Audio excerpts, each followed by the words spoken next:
Welcome back. I am recording the second half of the Chapter 6 lecture about one sample z-tests, and we're going to start with the example that we wrapped up on during class yesterday about a one sample z-test for the mean of a sample / population versus a historical control or a number from thin air.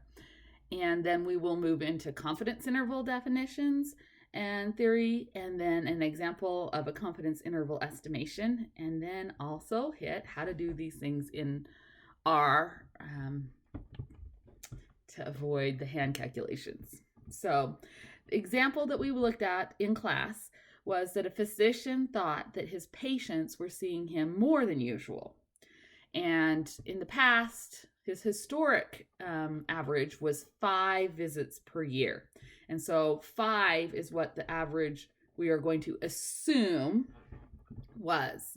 So in the past it was 5, and now we want to know if it's higher. So here is his sample with these numbers for 10, and it says randomly selected patients. So assuming that these are 10 randomly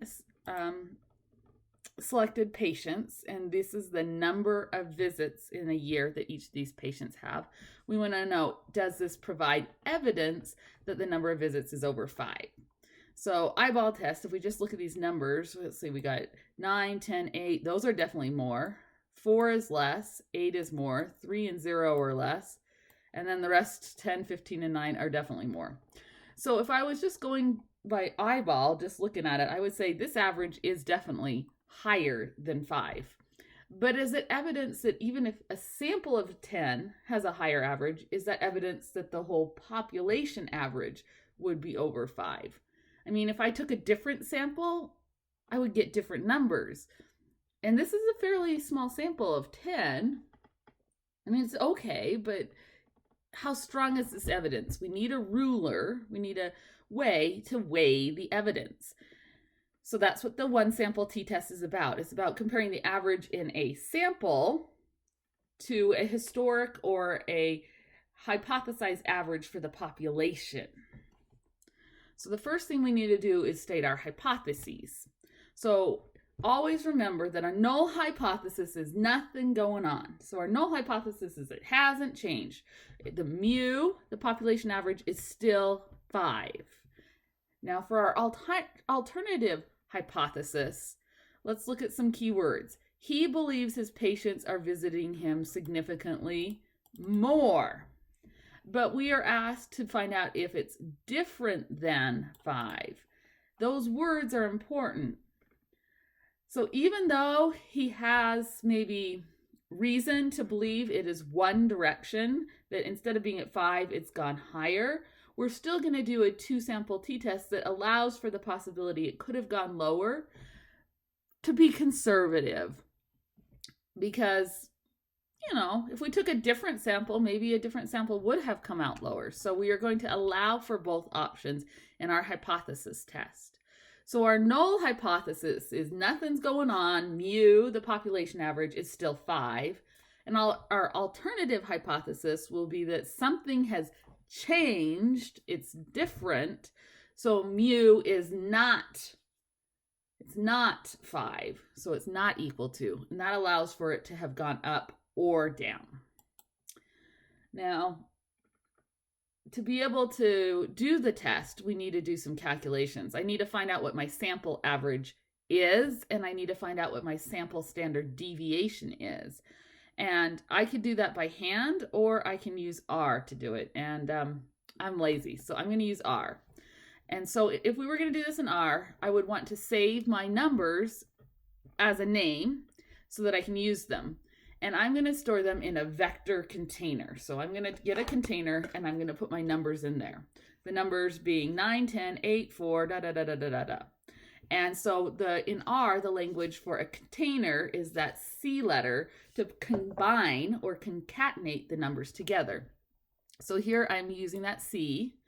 Think of it as a cup or a container. So I'm going to contain these numbers into a vector, and I'm going to call it X because why not? So this will store my list of numbers, my 10 numbers, as X. And I can use my code to ask what is the length of my vector.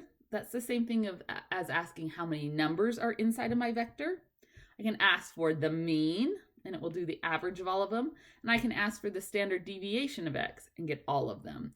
This is a lot better than trying to do this by hand. So if we look at our sample, we have 10 numbers. The average of those 10 numbers is exactly 7.6. So in my sample, the average is definitely higher than 5. In our sample, the average is 7.6. But what kind of information does that give us? What kind of claims can we then make about the greater population? And that's what we're trying to do with our t-test. And to do that, we need to take into account not just the average of the sample, but the size of the sample and the spread within the sample. Even though the average is high, some of these numbers are low. 3, 0, those are less than 5. This one here, this person only went 4 times. That's less than 5. So some of the people did go less than 5, but on average, it is more than 5. Our spread helps capture the amount of variability or spread within that sample. Now, if we were going to use symbols, what symbol would 10 be? What would be equal to 10? We would use n. Now, generally, it would be a little n for our formulas, but some APA would use a capital N. N, nonetheless, is our sample size n. 7.6 is an average, but is it a mu average or an x-bar average? Mu, the Greek letter, is for the whole population average. X-bar is the sample statistic, sample average. So 7.6 is our X-bar sample average. 4.24 or 4.25 is our samples spread, our sample standard deviation. Sigma is the standard deviation for the whole population, the population parameter. Since this standard deviation is only based on those 10 numbers in our sample, this standard deviation would use just a lowercase s instead of the sigma to denote that this standard deviation is just for the sample. And in case you were wondering, it does the unbiased sample standard deviation. So it divides by the n-1. So now that I have my numbers, I can go ahead and create my z-score. To do my z-score, I would take the mean that I observed, and I would subtract the hypothesized mean mu, that was 5, and I would take that, x bar minus mu, 7.6 minus 5 on the top of a fraction, and now I need to divide by the standard error. I don't have standard error yet. How do we find standard error? Oh yeah, standard error is the standard deviation divided by square root of n. So I could take my standard deviation divided by the square root of n. 4.25 divided by the square root of 10. Now for the homework, it's probably a good idea. I would suggest using 4 decimal places to do your work. But we can have the computer use all the decimal places. You know, it's only showing 1, 2, 3, 4, 5, 6 decimal places on the standard deviation, but really in the computer's memory, it's storing 10 or 12 standard or decimal places. So you can ask the computer to do all those calculations for you. So I can do the standard deviation of x divided by the square root of the n, the length of the list, or the length of the vector, this way. So in R, to do a square root, it's SQRT. Here I've saved the standard deviation as SE.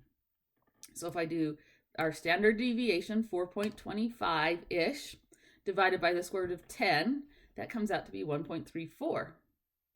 Isn't this nice to have the computer do our number crunching for us? We don't have to have any copy mistakes because I am renowned for those. So our standard error formula, that was from a few chapters ago. And then to get our, oh, I've called it Z. It should be a T. The observed T is our observed mean, X bar, that's the 7.6, minus the hypothesized mean, 5, divided by the standard error. Our Z score, our T score, comes out to be 1.93 in this case.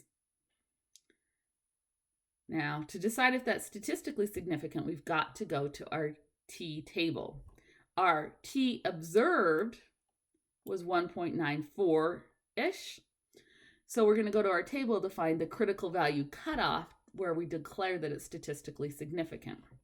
Now, to use this table, it's a little different than one we've used before. We need to pick first whether we want one tail or two tail, and then what our alpha needs to be. That is the first decision you have to use this table. So if you don't have anything else to go by, no reasoning, we're always going to do a two-tail alpha 0.05. That puts us in this center column that I've highlighted yellow. Now, all of those numbers in there are critical values. We need to find the one that goes with the right degrees of freedom. And remember, degrees of freedom are the sample size n, take away 1. In our sample size was 10. So there are 10, take away 1, degrees of freedom are 9. So if we go to the 9 degrees of freedom in that center column for two-tail alpha 0.05, where those cross is our critical value, 2.262. So 2.262 is our critical value. That's what we have to get beyond to declare statistical significance. We've got to have at least that much, our data needs to be at least that extreme to say the null hypothesis of nothing going on is highly questionable. So if I was doing this by hand, this is what I'd write. I've got my null and alternative hypothesis with my mu, comparing it to 5, our historic average. I'm doing two tails, alpha 0.05, that's the next choice. Our x bar average is 7.6. S, our sample standard deviation, was 4.25-ish. Based on our degrees of freedom, we find our critical value, and we see in my little sketch here, we would reject if our t-score is more than positive 2.26 or less than negative 2.26. That's our critical cutoff that marks where our rejection region is and is not. It's never in the center. Now, I've marked with some pinkish color here our data in our sample. It fell at 7.6 as far as average number of visits and 1.94 according to the T statistic. It does not fall in that rejection region. So our conclusion is that we do not have evidence that the number of times that the patients see the doctor is different than the hypothesized average of 5. Let's see. Okay, we'll keep going. Okay, the t-test is almost the same procedure as the z-test. Our hypotheses work the same way. Our tails and alpha work the same way. Our sample data works the same way. The difference here is we have a smallish sample, like under 30, definitely. And our standard deviation information, our spread number, is coming from the sample, not from the hypothetical population. Those are the two criteria to make you choose a t-test over a z-test. And then when we try to go get our critical values off of our table, we have to think not just of, in Z, there's just one Z curve, but with T, we need to know the degrees of freedom because that changes our critical values slightly. Thank you, Gossett and Gennesbeer. But other than that, the t-test worked for a mean versus a historic control works the same way as the z-test. The new idea that now comes up in this chapter, other than the t distribution, is the idea of a confidence interval. So we brought this up a little bit in class yesterday, that there is the p-value idea, the statistical significance, whether or not we have statistically significant evidence against the null hypothesis or not. But even if there is a difference, we need to know how big of a difference there is. And that idea is the practical implication. What is the size of the difference? And a point estimate is one stab, our best guess at the population parameter. Confidence interval attaches a margin of error to that number. So a lot of times on political polls, you'll see on the news, they'll have a slide or a screen come up and it will say, candidate A is ahead. They have like 52% versus candidate B is at 48%. And then if you look closely down at the bottom of the screen, there will be a little asterisk or a little note that says plus or minus 2 percentage points or something like that. That plus or minus number is the margin of error, because we know every time we take a sample, it's our best guess at what the whole population's like, but it's not guaranteed to be exactly right on. Because if we took a different sample, we would get a slightly different result. So the margin of error helps us know how accurate or how much variation we can expect, how close we think we are to the population parameter. So when we do a confidence interval, usually we don't just state the margin of error outright like the news does. Usually we write it as a range. So we take our estimate and we subtract our margin of error and add our margin of error and we get a range. And so we get a lower and an upper end of this range. And that's how we report a confidence interval. Confidence interval, the width or how wide, how much numbers the confidence interval spans, depends on how sure we want to be, like 95%, 80%, 90%, and we call that our confidence level. And it also depends on our sample size and our spread. Those are the three things that go into building that margin of error number. So in general, we can say that a narrower confidence interval usually requires that all things being equal, we would have less confidence but more precision. And a wider confidence interval, we would have more confidence but less precision. This idea that we can be really sure, so I could say, what's the chance it's going to rain today? It's going to rain today. I am 99% sure that the chance it's going to rain today is between 2% and 98%. I have a lot of confidence my interval contains the truth, but it's so wide, it's like not useful at all. I could also say my confidence that it's going to rain today. My range for raining today, I think it's between 50 and 55%, but I only have like 2% confidence that it's in that little tiny range. So with confidence interval, there's always kind of a tug of war between width of the confidence interval, the size of the margin of error, and our degree of confidence that range contains the truth. The opposite of containing the truth would mean that it's not containing the truth and thus in error. So this is the way we compute a confidence interval. And down here at the bottom is the formula. The formula is we take our best guess, that's our estimate, and we are going to plus or minus, to make this range, the margin of error. And the margin of error is built by multiplying the critical value and the standard error. To do the critical value, we need to look that up as a z or a t value. Usually it's a t value, so we need degrees of freedom. Confidence interval are always two tail in the table. And then we need a percentage.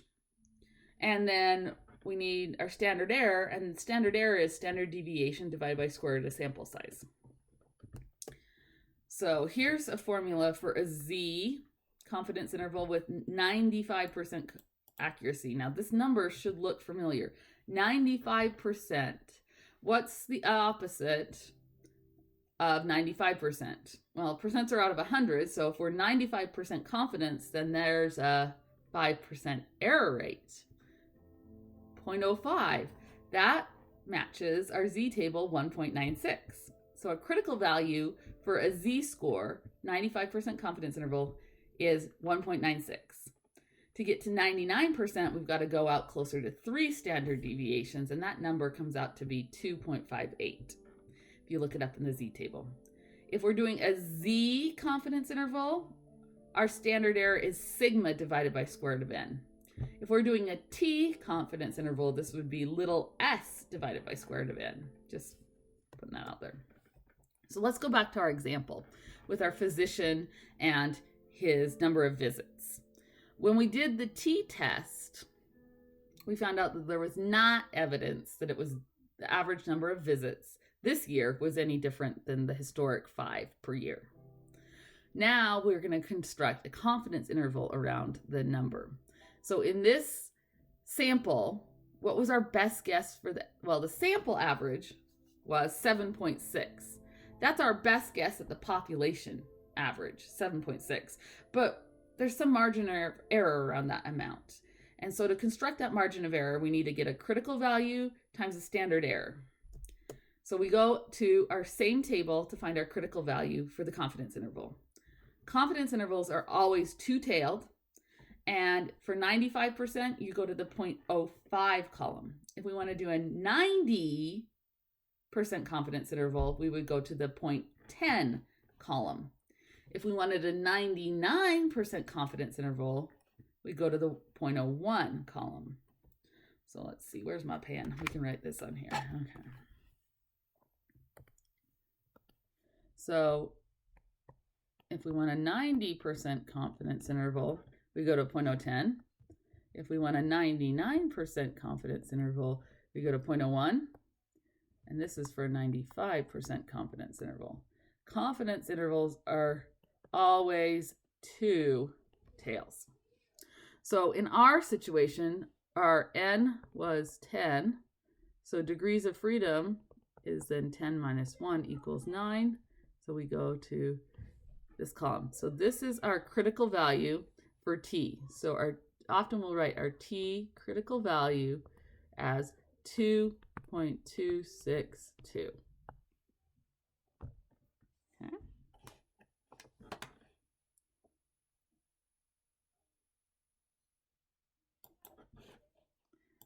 Okay. Next slide. Okay, so we've already done, this is the calculations we did before.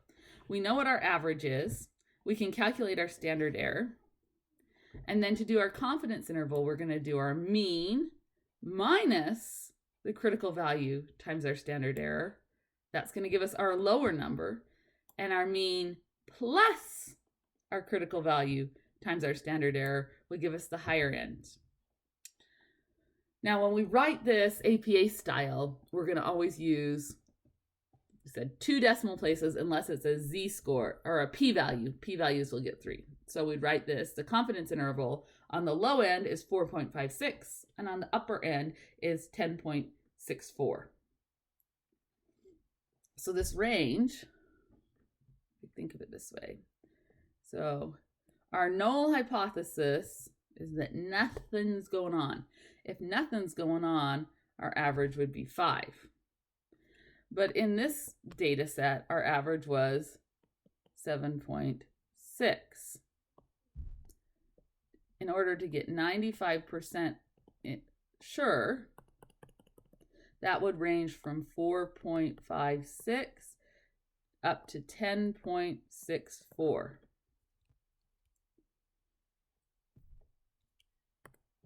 Where our hypothesized value is 5. Where does 5 fall here? 5 falls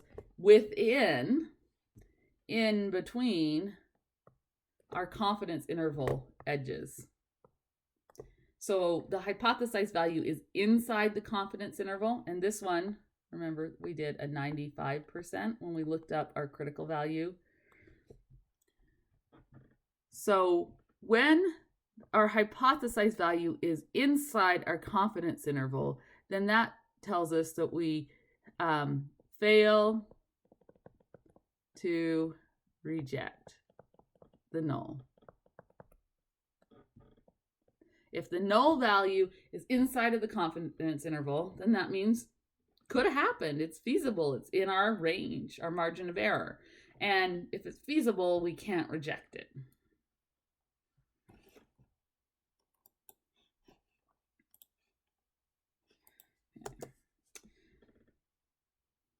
So that's just writing it out. Okay. So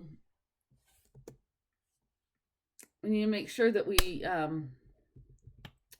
have the definition of a confidence interval accurate. There's just like a p-value. is easy to get the wrong meaning. And remember the p-value, that definition that we had in the yellow box yesterday. P-value is the probability of observing data as extreme or more extreme if the null hypothesis is true. I have to have all parts of the definition. Same thing with a confidence interval. When we do make a confidence interval, and confidence interval gives us a range of values for the average. But are we talking about the population or the sample? Well, the sample average is known for sure. So that range is for the population average. So let's read these off, because wording is very important. This is not the meaning of a confidence interval here. Not. We cannot say that there is a 95% chance the population mean lies in the confidence interval.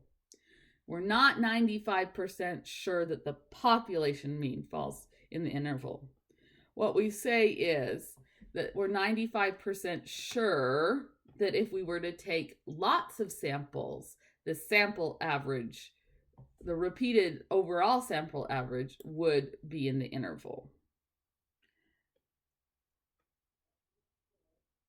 95% of the confidence intervals would be constructed over repeated sampling. So if we do lots of samples, that the ranges would contain our mean. Okay, so APA. If I'm going to do one for a z-test and one for a t-test, one that happens to be statistically significant and one that does not. So there's two examples total here. This first example is for a z-test. So we're doing the large sample method, and we're going to use an estimate for spread. The standard error is going to be based on a hypothesized population-based standard error. But when we write this up, we need to put what our sample average is and what our hypothesized average is. Those two numbers need to be in there, and then we need to have a z and a p-value. So if there was statistical significance, we might say the hourly fee, mean is 72 for our sample. So in our sample, the average is 72. Of current psychotherapists is significantly greater. Notice we're saying direction. And then we give our test statistic z and our probability p compared to, and then we have to get the hypothesized value, the 1960 hourly rate, which was $63. Let's look at another one and then we'll break it down. So here's a t-test. Although the mean hourly rate from our sample of current psychotherapists, so it's the same data, we're just doing it as a t-test, was considerably higher than the population mean, this difference only approached statistical significance. So let me get my pen here. Let's look at the important bits. Now, important bits of information to include in your the sample average. Our sample.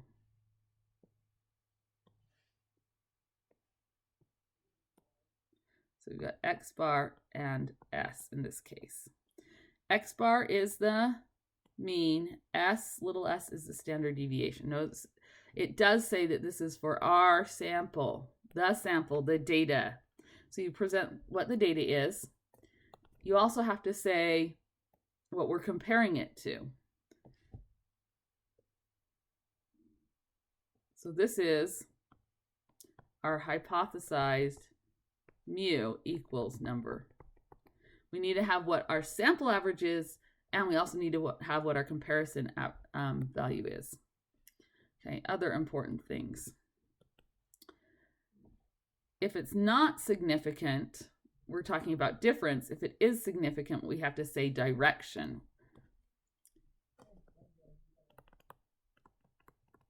Is X bar bigger than mu number? Or is our X bar less than our mu number, our hypothesized mu number? Sometimes that's written as mu with a little 0 to mean our null hypothesis mu value. Now, let's see. what other important things? In the significant one, it says it is significantly greater. Now, languaging down in this other one, it says it approached statistical significance. What do you notice about this p-value? If it's super, super tiny, that's statistically significant. But here, our p-value, it's not less than 0.05. But is it close? Is it tiny? It's still a small p-value. William Gossett, we talked about him yesterday. He has been known, published or talked about, he's gotten p-values of 0.13 before and said they were evidence. And he's also gotten p-values of 0.03 and been questioning them. So this 0.05 level is not, we talked about, written in stone. It's kind of a line in the sand that's kind of fuzzy. I personally am of the opinion a p-value of 0.06, that provides some evidence. But there are a lot of journals that are very sticky about this cutoff, and I've had to deal with some of those.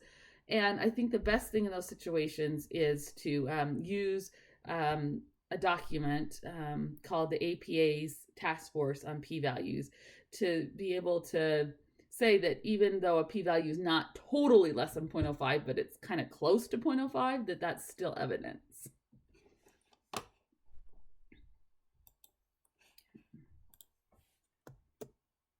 No, come on. Next slide. Can you go to the next slide? Okay. How to do a t-test and a confidence interval in R. Okay. To show you how to use R, I am going to use the cancer data set that we saw in class yesterday. And I'm reading it in using the Haven package. It's coming in from an SPSS saved data set. ID is a factor. Remember, the most important variable that we have here is the randomized, because it's a randomized controlled trial, that we have a placebo group and the real treatment allojuice. And we want to compare these participants. But for today, we're only doing one sample t-test, and so we are going to ignore the treatment variable. We're just going to, in order to do these tests, only look at one variable at a time, not splitting into groups yet. So this would be the type of question you could answer with a one sample t-test. Do our patients weigh more than 165 pounds at intake? Or more accurately, do the population from which these patients were drawn averaged more than 165 pounds? Because remember, our null hypothesis is supposed to be about the population, not just about our sample. So here is the code. It looks very similar to code that we've seen before. That's the good news. We're going to, as always, start with the name of our data set. Here it's Cancer Clean, and we're going to pipe to link to the next step. Now, in order to do a one sample t-test, we have to pull out the one variable out of our data set that we want to work with. And so here we're talking about weight. So I'm going to, out of the Cancer Clean data set, I am going to deploy or pull out the weight at intake variable. That will take from this big data set, and it's only going to pull out just the weights. And then I'm going to pipe into the verb t.test. Now, this is a very early on in R command that was written, this function, and so it's in base R, so it's just t.test. But with these one sample t-test, you have to specify what is the hypothesized mean, mu, that you're comparing it to. And so that's the number from thin air that we were comparing to. And here it's 165 pounds. So again, name of the data set, pull out the variable we're concerned with, and do a t.test for mu equals to whatever our hypothesized value is. By default, this will do our t-test. It will do all our calculations with degrees of freedom, and it will also make a confidence interval. The default confidence interval is 95%. So let me show you what it looks like when you run it. You get a lot of information here. Let me get my pen. Okay. So the first thing we get, the very bottom. Down here at the bottom, we have the sample estimates, the mean of X. So this is what we would use the symbol X bar for, or in APA, we would use the capital M. So we have X bar or capital M, that's the sample average. So we didn't have to add them up and divide by here. They've done it by themselves. Then we have the actual t-test is at the top. Now, it does give you a nice sentence down underneath it. It's testing if it is not equal to. So by default, it does a two-tail test. And by default, it does 95% confidence interval, because those are the most common. We almost, if it doesn't say otherwise and you don't have good reason to do otherwise, always do a two-tail test, alpha 0.05, 95% confidence intervals. Those are kind of the defaults. So the way we would write this, the results of our t-test is we would put T, and then in parentheses, we have to put our degrees of freedom. Here's the degrees of freedom are 24. If we didn't know what the sample size was, this tells us the sample size. If we have 24 degrees of freedom, then we must have had a sample size of 25, because degrees of freedom is one less than the sample size. So we'd say that is equal to 2.0. Now we're going to go to 2 decimal places, so we'd round it up. There's our t value. Now how would we write our p-value? P-values are always between 0 and 1, so there's never a number in front of the decimal. So it's always going to be point, and we're going to do this to 3 decimal places, 0, 4, 9. There are the results of our t-test.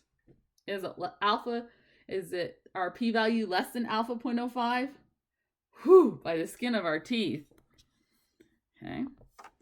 Then we are also given a confidence interval. So the confidence interval in APA, we say 9.5 percentage simple, and then space, CI, with no periods, no spaces. And then in square brackets, we put the number. 165.08 is the low number. I run out of room. And 191.48 is the high number. Okay. Let me see. Let's write this as a sentence.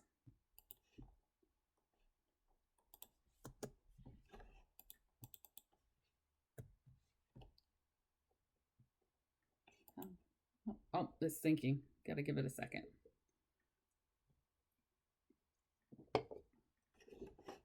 Let's see. Why are we thinking so much?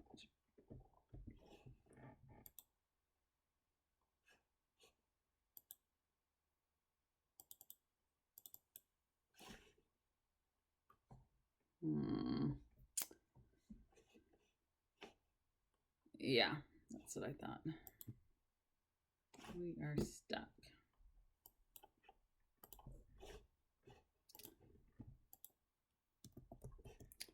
Let's get that going again.